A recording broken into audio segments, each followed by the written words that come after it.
Maaf, interupsi dulu sebentar ya. Ntar saya nyalain dulu transmitternya. Nah, baru kita nyalain RC-nya. Biasain seperti itu ya. Soalnya kadang-kadang kalau nyalain di mobilnya dulu baru transmitter, kadang-kadang dia pengen maju sendiri atau mundur sendiri. Nanti pas start itu dia semestinya ditahan dulu kayak gini baru dia maju. Kenapa kayak gitu? Kalau si RC-nya disimpan di bawah kayak gini, si bawaan motornya pengen langsung cepet, jadi galak banget itu karena torsinya kurang. Kan ini kafenya 4800, jadi itu buat ngejar putaran apa ya, kalau di mobil itu kayak ngejar high RPM ya, jadi kafenya kegedean. Harusnya kalau kafenya agak kecil sih torsinya bagus, dia bisa langsung maju gini. Jadi saya tahan gitu kayak gini, digas dulu baru dilepasin tuh, baru dia baru start. Udah.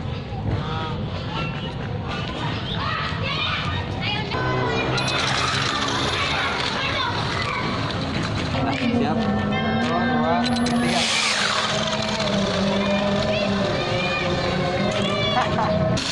3. 1, 2, 3.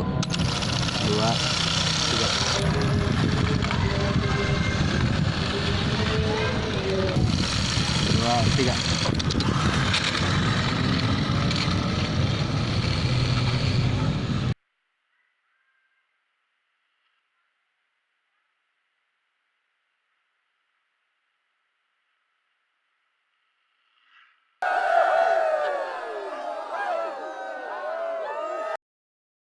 Nah, beda banget waktu saya pakai motor yang punya Vortec ini. Waktu disimpan di RC itu, dia tuh torsinya ada lah. Nggak gede, cuma ada. Jadi dia kuat kalau dari awal sampai maju itu. Dia bisa isi RC yang di sedan ini dulu, yang hit yang awal ini, race yang pertama ini dia pakai transmitter ini AX5, Austar AX5. Lalu saya pakai, nah ini receivernya, dia punya X5. Nah gini, jadi si receiver saya punya dua, yang satu simpan di sedan ini dan satu lagi saya simpan di SC Cannibal itu. Nah ESC nya dia pakai waktu itu pakai ini SC 20 ampere. Nah, ditaruh di bawah situ kan. Batu baterainya pakai yang bekas laptop, batu baterai 18650. Yang waktu awal dulu batu baterainya saya simpan di bawah karena dia 6 volt, jadi pakai batu baterai double A yang 4 piece. Nah yang race awal itu saya pakai batu baterainya Fujitsu karena lebih apa ya, lebih stabil. Itu harusnya lebih stabil dibanding yang Dynamax atau alkalin, ya lebih bagus yang ini, yang Fujitsu. Nah ini PCB-nya ini saya pakai yang punya WPL buat C34 yang RTR ya, sama pinnya udah servonya udah pakai kabel 3 pin. Batu baterainya saya pakai buat WPL juga. Transmitternya tuh udah ada setelan buat trim steeringnya kanan kiri.